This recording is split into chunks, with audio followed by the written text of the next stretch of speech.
Come one, come all, spontaneous views. It's been a couple weeks since I dropped something on the tube. It's been a lot going on these last couple weeks. I got a little different setup. You know what I'm saying? I had to go out and I had to buy a car.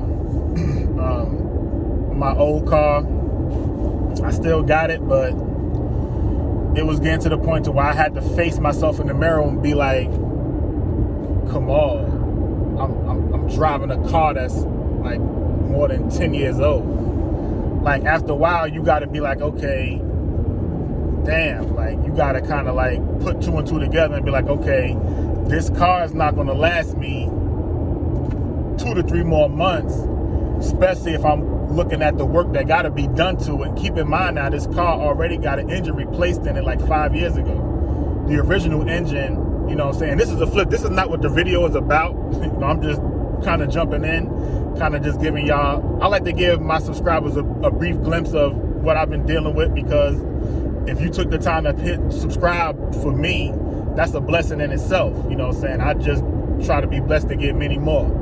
But anyway, I just like to get y'all in tune about what I'm, you know, who am I? You know, I started a YouTube channel, you know, based on flat earth. This is kind of like where I'm about to take it again. But to conclude off of what I was saying, yeah, I had to, you know, get me a car.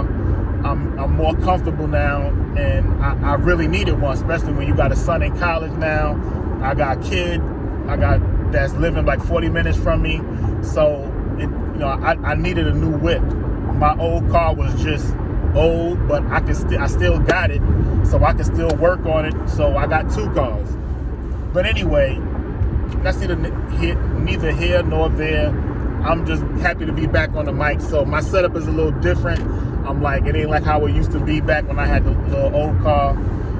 But I'm way better right now anyway. But Flat Earth, I'm about to just dive right on there, man, because it's you know,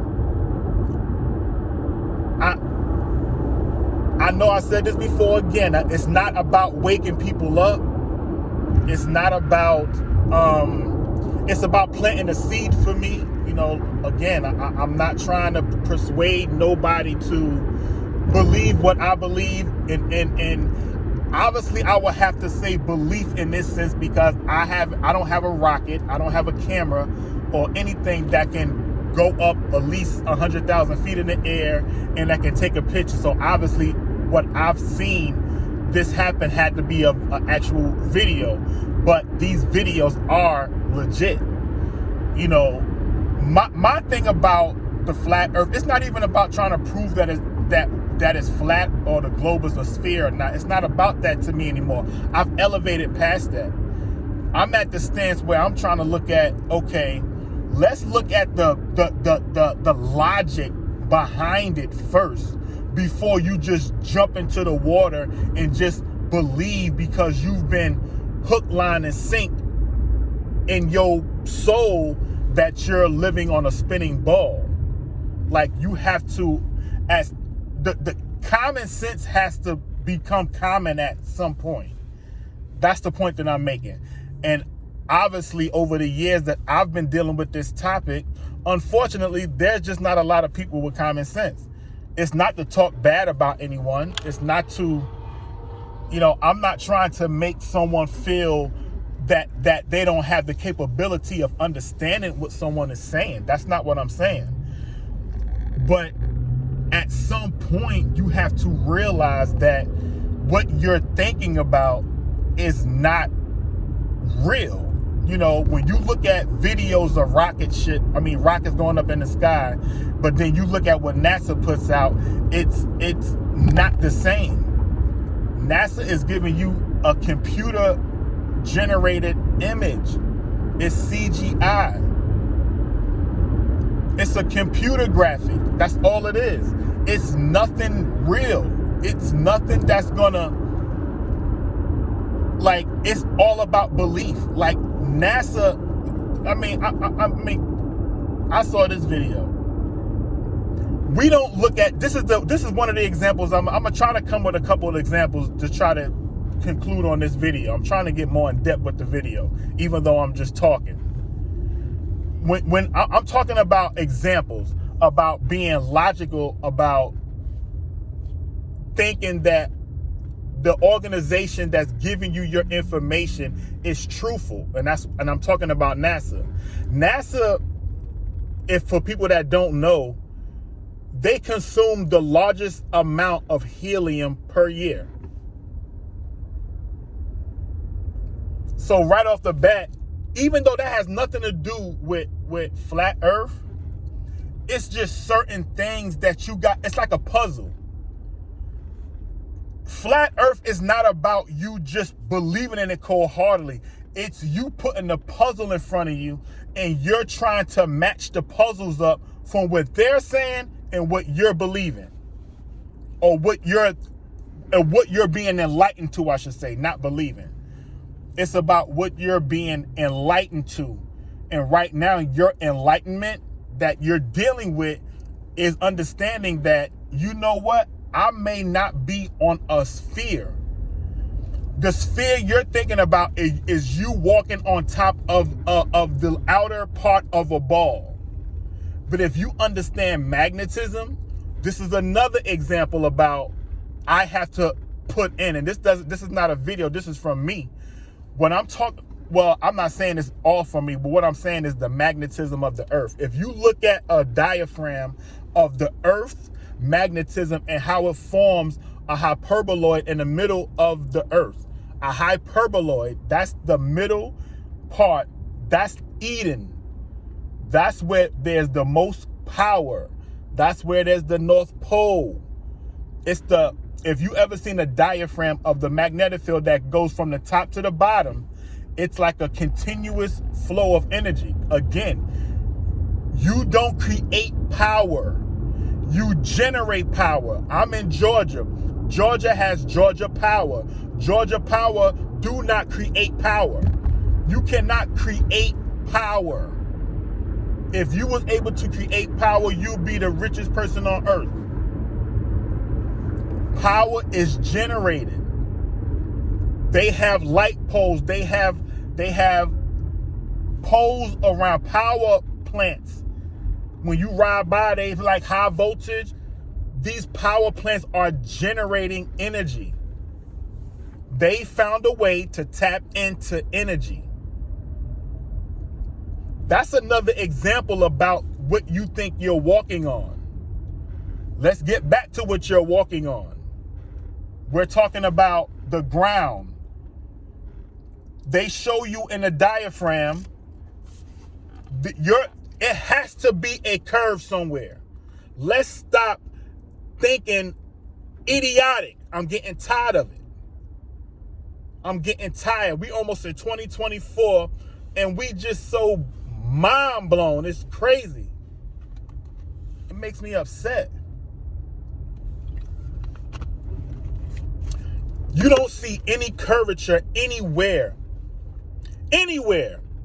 Even the measurements that's given to you, 8 inches per square mile, you don't see it. If you calculate that, 8 inches per square mile, at the average distance of maybe 10 to 20 miles, you should see curvature. At least 30 to, I don't know the calculations in my head off the top, but you should see at least 30 inches of curvature. Or 30 feet of curvature, I should say. But you don't see it. Right now, I'm driving. You're telling me within let's just say from my job to where I'm at now, I did almost 20 miles. And that 20-mile frame, I should have went around some curvature. But I didn't feel it. I didn't feel no altitude change, because think about it. If you're up in the sky, and if you're in a plane, the pressure changes. So if you're telling me I'm driving, but I'm constantly going around, regardless of how big you think the earth is, you're not going to still dupe me into believing that I still have to go a certain distance or be at a certain height for me to see curvature. It doesn't make sense. You can't have it both ways. You can't say that, okay, I can see the curvature. I got to be a certain height up in the air. But if I'm at a beach And if you see a boat that's in the water and it's going above the horizon, you call it, or the curve, you're still saying I'm seeing a curve on at the ground level too. You can't have it both ways. You can't say you can. Even though I don't see the curvature, they use GoPro lens. Fisheye lens for this stuff. They're not even giving you the right, that jump that Bumgardner did. The fireball jump that he did? I mean, come on, man. It was obvious when they first opened up the canvas that he was supposedly in, the earth behind him was flat. People don't catch that though. It's not until he went out to where you seen the supposed earth, which doesn't really make sense because that would have been the smallest earth on the planet. Known on the planet. If our earth was that size, if you seen that picture, if our earth was that size, come on, man, I'll be able to get to Africa in about 15 hours. The way that map looked. I know it's a fascinating thing to think about, man, we are in a globe. You know what I'm saying? We're spinning around the sun at 67,000 miles an hour. Like these warp speeds that you don't even feel. Then we're supposedly going around, or our galaxy is going around the Milky Way at 667,000 miles an hour? Like, come on, man. And my thing is, how can you even measure that? What instrument do you have that can measure anything like that? What instrument are you using to measure where Pluto is at, where Uranus is at, where Jupiter is at? How did you find? So these planets are so large, but yet so far away that where because think about it. If Jupiter is millions and billions of miles away, you obviously, you're lying to me, telling me that you're able to see that with your naked eye. That's why they lie to you and tell you that stars are billions of miles away. They can't be. It's no way I can see something that far away. But they done duped you into believing that stars is millions and trillions of miles away.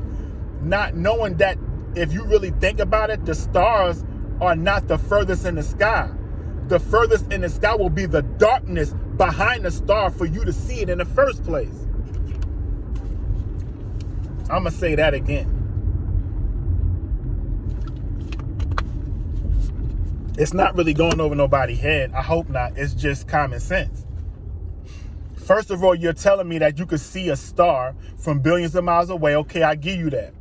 But then you're trying to convince me that the stars are the furthest away when that can't be the case. It has to be the darkness behind the star. Because right now, I'm in the daytime. I don't see the darkness. So that means there's something it ain't got nothing to do with no sun. That's another example that we got to understand. Right now, we're in the winter equinox. Fall equinox. This is the season where they had daylight savings time. That bullshit. I don't even want to get off subject, but anyway, I'm going to get back to that. But that's another example. That's what I'm talking about. The example of the sun, of it still being light outside right now. But you're telling me that the stars are so far away that I'm not supposed to see some. How can I see something a billion miles away, but I'm driving on the highway right now? Let's just say I'm on 78 and this Stone Mountain in the far. That means I will be able to see people walking up the mountain if I'm in my car on the highway. If I'm able to see a billion miles away, then I'm supposed to be able to see something no more than 10 miles away. I should be able to zone in. If I'm able to zone in on a star a billion miles away, man, we ain't thinking, man. We just duped into believing that, it's, this is what NASA is telling us. Daylight savings time. That's crazy. I'm glad I brought that up. First of all, I'm in the Eastern Standard Time. I'm in Georgia. They don't even have daylight saving time. If I'm not mistaken, from the last I've heard, the western coast of the United States, which is Pacific time, I don't even think they do daylight savings time. I don't know. I mean, I used to work at a place where I was dealing with customer service. And during this time of year, I had to be at work at a specific time, or if I had to cast out technicians to these sites that worked after hours. But it wasn't after hours in Georgia. It was 6 o'clock I would start work. But it was after hours, was like 3 o'clock in California. But during this time of year, when we fall back, they stay the same. So if it's Georgia, it's 6 o'clock still. Let's just say it's still 6 o'clock. It's only a 2-hour difference. So when I'm calling techs out, I got to give them times, locations, let them know what's going on, stuff like that. But the point I'm trying to make is that they never changed, because I was in the line of work that proved it. That's already another example, red flag. Daylight savings time is crazy. Now, I'm going to give you the backdrop of what I heard, because again, it don't really matter. It's probably 10 different stories about how daylight savings time came about. The story that I heard, and it could be some BS, but a long time ago, I think it was in I want to say the 1800s, they were saying that it was a guy that used to work a lot, and when he come home during the winter months, that he noticed that it started getting dark earlier. So when he came home from work, he wasn't able to play with his kids outside. He used to come home from work, and like right now, it's getting dark because of daylight savings time. It's 5:20 Eastern Standard Time. And in another 30, 40 minutes, it's going to be getting dark.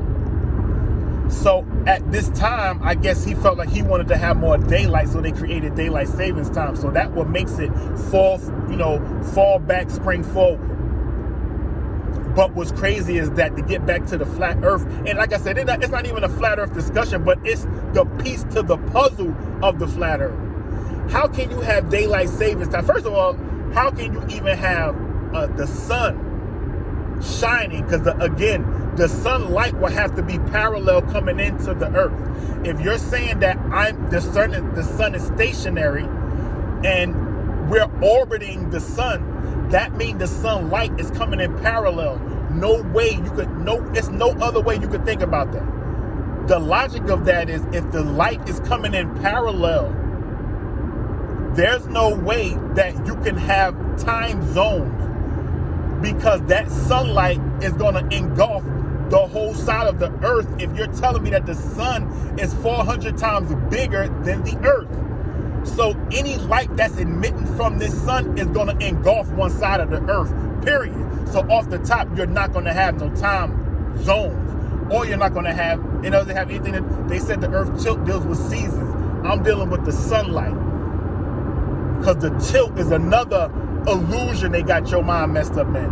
To conclude off the sunlight, that's a myth. The whole daylight savings time, all this thing is just a myth of what they're telling us. The time zones, that shit is weird. The fuck you mean time zones? We all should be on the same fucking time. Why it can't be? Right now it's 5:23. I'm in Georgia. That means it's what, a 3-hour difference in California?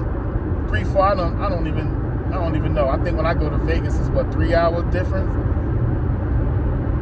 But anyway, let's just say it's 3:23 over there. Okay, but why does it have to be that time over there though? Why it can't be 5 something over there in California like it is here?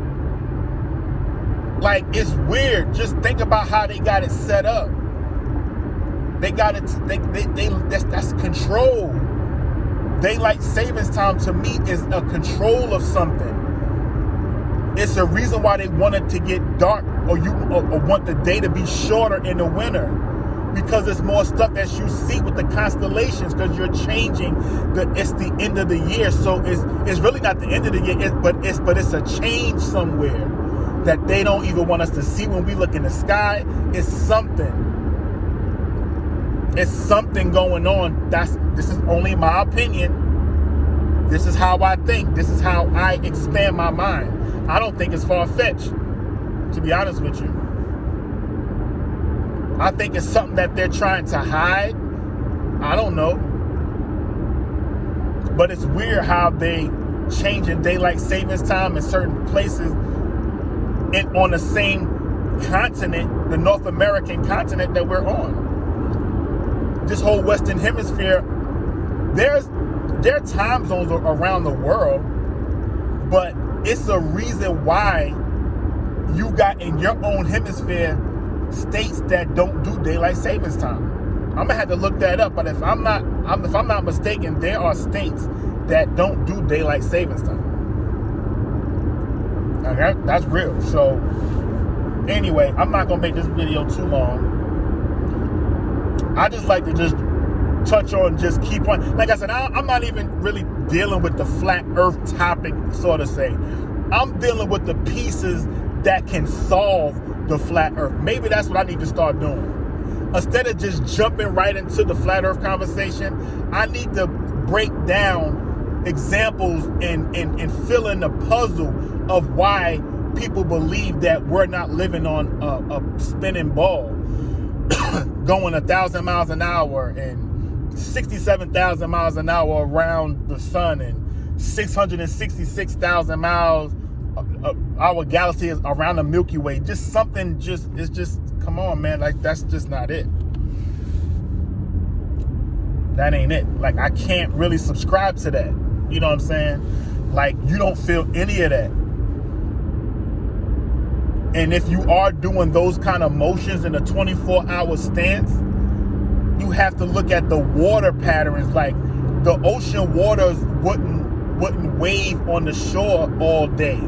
Those patterns will have to change. If you're going around something, even though it's going to duplicate itself, it still should be a change. There's no change. The only thing they tell you that the tide just gets lower. Like, you know how when they say a high tide and the water comes in on the beach, a low tide, the water goes out further. But that doesn't prove movement, though. That doesn't prove anything. That just proves that our oceans and ocean system, well, our oceans run through a system. But it's not a system of you trying to prove to me that we're rapidly going through space at those kind of speeds, following the sun. And you don't feel none of that. Like, that's crazy. Like I said, I'm not trying to make people feel a certain way. But in order for you to think different and do things different, I'm saying that wrong. That's what I really meant to say to conclude. In order for you to really think different, you have to expand the way you think about stuff. It's okay to think things out. You can second guess things. It's okay. You've been taught to not do that since you was. I got a 6-year-old right now, and I can just see the indoctrination of science. Like, I be going over planetarial stuff with him, the planets and all this stuff, and it's very hard for me to do it. But I can't fog his mind up. I can't do that to him right now, because when I was his age, I believed it. He's just gonna have to come into his own. As long as I keep dropping seeds, I can't really go against his homework, because that may cause a problem with the school. So I gotta do the right thing and just not really deal with him on that aspect, but eventually I'm gonna introduce what I know. That's why, it's another reason why I do the videos, even though, you know, I put a lot of my videos not for kids, but it's not because of that. It's because I don't want any restrictions behind it. And I'm still kind of learning this YouTube. Like I said, these laws is kind of, I think they capping my videos, man. I'll be putting shorts out and they'll go up to 60, 70 views, and then boom, they'll just peak at that. How is it getting that kind of views, but then it ain't going nowhere? Like, I'm getting capped and I don't even have that much subscribers. it's almost like YouTube is capping my videos. And I be talking about real stuff. You got other people on YouTube talking about trash. I'm giving it to you raw and uncut. Yeah, I might need a little different setup, but that's coming. But I know a lot of people that got way more than subscribers just from using a phone, especially if they talking real talk. But anyway, I'm about to conclude, man. This video is getting long. I'm gonna pop back out with another one, but I just had to just give y'all the puzzle, man. But come one, come all, it's still flat.